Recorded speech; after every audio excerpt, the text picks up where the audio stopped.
ሰላም ሰላም ጤና ይስጥልን ውድና የተከበራችሁ የዩቲዩብ ቤተሰቦቼ እንዴት ናችሁ? ሰላም ናችሁ ወይ? እኔ ያለው እግዚአብሔር ይመስገን እጅግ በጣም ደህና ነኝ። ሁላችሁም በያላችሁበት የእግዚአብሔር ሰላም ይብዛላችሁ። እኔም አለው ደህና ነኝ እግዚአብሔር ይመስገን። ዛሬ እንግዲህ አላዛርና ትንሳኤ ታርቀዋል። እኔም ደስ ብሎኝ ነው የመጣሁትኝ። በዚህ አጋጣሚ ለአላዛርም ቢሆን ለትንሳኤም አንድ የምለው ነገር አለ እና ያችን ለማለት ነው የመጣሁትኝ። በዚህ አጋጣሚ ጥሩ ጎረቤት አይጥፋ አይደለም የሚባለው። ስለዚህ አቶ ዳንኤል እጅግ በጣም መመስገን ያለበት ትልቅ ሰው ነው። እንደምንም ብሎ ይሄንን ትዳር መልሶታል፣ እንደው ገንብቶታል፣ የእውነት እንዳይፈርስ ማለት ነው እና ለሱም ምስጋና ይገባል። የእውነት ትክክለኛ ጎረቤት በጣም ጥሩ ሰው ነውና መከበር አለበት። ሌላው ነገር ደግሞ ማለት ነው በባልና በሚስት መካከል ማለት ነው ጸብና መነጋገር ያለ ነው። የፈለገ ሺህ ጊዜ ፍቅር ሆኑ ቢባል ይዋደዳሉ፣ ይፋቀራሉ፣ አቤት አቤት ቢባል ማለት ነው እንደው የሆነች ነገር አትታጣም ከመካከል ማለት ነው። በዚህ ምክንያት ሁለቱም ያችን ትንሿን ነገር ይዘው ቅድም አቶ ዳንኤል በምሳሌ ትልቅ ነገር ተናግሯልና ያችን ትንሿን ነገር ይዘው ትልቅ አድርገው ሲደራረብ መጨረሻ ላይ ደግሞ የሆነ ጥቂት ነገር መታ ያንን ነገር ጨርሳ ታፈርሰዋለች። ስለዚህ ያ ከመሆኑ ባልና ሚስት ምንም ቢፋቀርም ቢዋደድም በመካከላቸው የሆነች ጸብ ነገር ትመጣለች። ዋናው ደግሞ ትልቁ ክፋቱና ጉዳቱ ለባልና ለሚስት ጠንቅ የእናት የአባት የቤተሰብ ጣልቃ ገብነት ነው። ይሄ ቤትም አገር ቤትም ዓለም ያለ ነው። ቤትም ዓለም ቤትም አገር ያለ ነው። ስለዚህ ዋናው ነገር መታረቃቸው ነው። አላዛር አንዳንዴ ቁጭ ብዬ ሳስበው ያሳዝነኛል። አሁን ዛሬ በጣም ነው ያሳዝነኝ ማርያምን። ለምን አቶ ዳንኤል በቃ ችግሩ የት እንዳለ ገብቶታል፣ አውቆታል እና ያንን የችግሩ መፍትሄ ማን እንደሆነ ለአላዛር ሲነግረው በጣም ነው ፊቱ መለስ አድርጎ እንትን ያለው። ይገባኛል፣ የእናት ነገር ነው እናውቃለን። እሷም ደግሞ ልጇ ነው፣ ግን ደግሞ መተው አለባት። በቃ ልጇ ነው። አዎ ትክክል ነው፣ መተው አለባት። ትተወው፣ ኑሮውን ይኑር፣ ትዳሩን ይመስርት። አሁን ሆዱ ውስጥ ያለውን ህፃኑን ጣዕሙን ያላወቀ ሲወለድ እንዴ አሁን ነው ማወቅ ያለበት የልጁን ጣዕም እኮ። እናት ሆድ ውስጥ ሆና ሲፈራገጥ ምናምን ነገር ይሄ ነው እኮ፣ ከዚህ ነው እኮ የሚጀምረው። ልጇን መሀል ቤት አድርጋ እናት ተብዬዋ ከምታዋክም ማለት ነው። የእውነት እኔ ሌላ ነገር እያነበብኩ ምናምን ኮመንት ምናምን ለምን እንደዚህ አይነት ነገር አልወድም። ምክንያቱም ሰው የፈለገውን አስተያየት ለእኔ መስጠት ይችላል። እኔም ደግሞ የተሰማኝን ነው ለዛ ሰው የምገልጸው የምናገረው ቢሆን እያልኩኝ ማለት ነው፣ ደግሞ አይሆንም እያልኩኝ ማለት ነው። ስለዚህ ትናንትና ብዙ ነገር ያየሁት ነገር አለ እና እንደዛም እንዲባል ያደረገችው ደግሞ እናትየዋ ናት። እንደዛም እንድትባልም ያደረገችው እራሷ እናትየዋ ናት። አሁን ዛሬ ማለት ነው አቶ ዳንኤል ንግግሩን ራሱ በደንብ ቁጭ አድርጎ አብራርቶ ነው የተናገረው። ምክንያቱም በመካከላቸው ወከባ የለ፣ ጫጫታ የለ፣ ምን የለ። የአላዛር እናት የለችም በአጠቃላይ ከመካከላቸው ማለት ነው።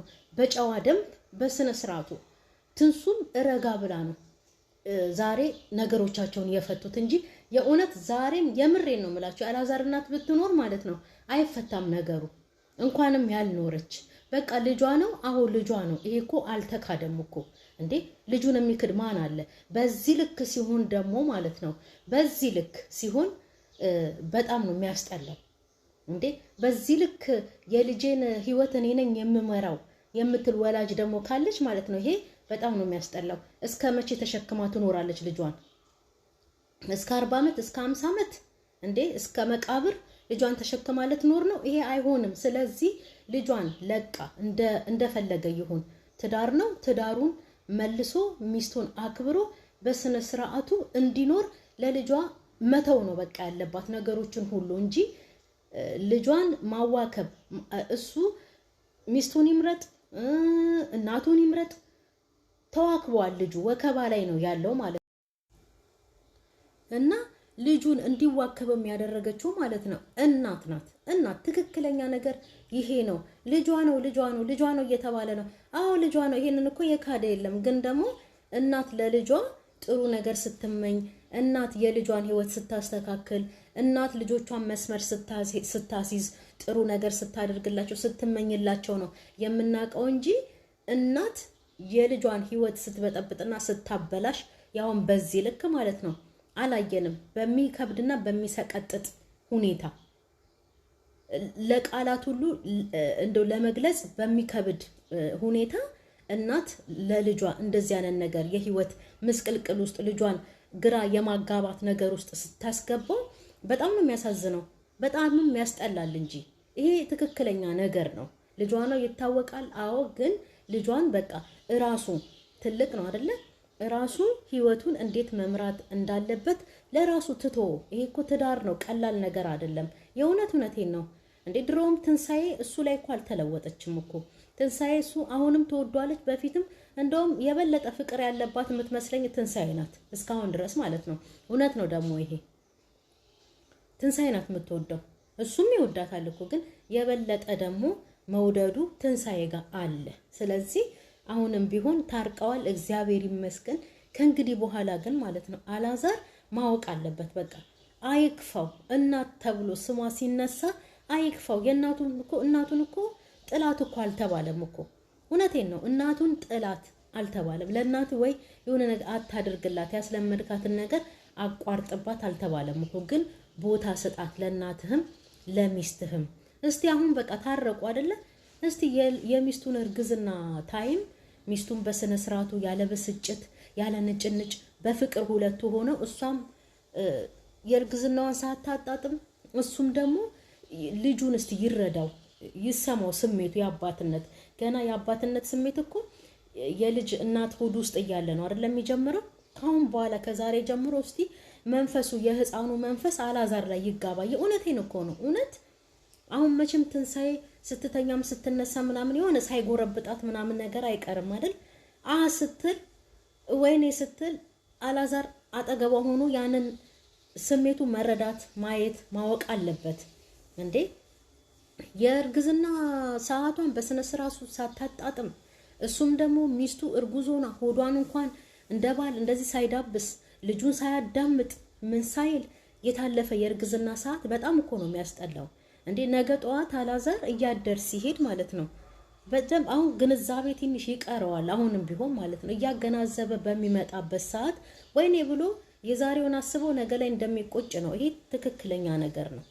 ስለዚህ ደግሞ በባልና በሚስት መካከል መጣላትም መታረቅም አለ። ግን የድሮ አላዛርን አታገኙም፣ የድሮ ትንሳኤን አታገኛትም ወይ ሌላዎቹም ቢሆን ተጣልተው ባልና ሚስት ሲታረቁ እኔ እንደበፊቱ መሆን እንደዚህ የለም። ባልና ሚስት መካከል ላይ የለም። ከተጣሉ ከተለያዩ ጭራሹን መለያየት ነው እንጂ አንድ ቤተሰብ ተቀምጦ የነቆራ እየተያየ ወይ ደግሞ የሆነ በቃ ያስጠላል። እንደዚህ በሙሉ ልብነት ሰላም ሆነው ታርቀው በስነ ስርዓቱ መኖር ነው ያለባቸው።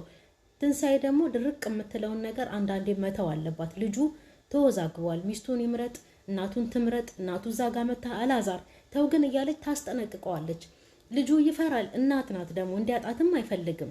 እዚህ ጋር ደግሞ ትንሳኤም እንደዛው። አንዳንዴ ትንሳኤም አላዛርን መረዳት አለባት።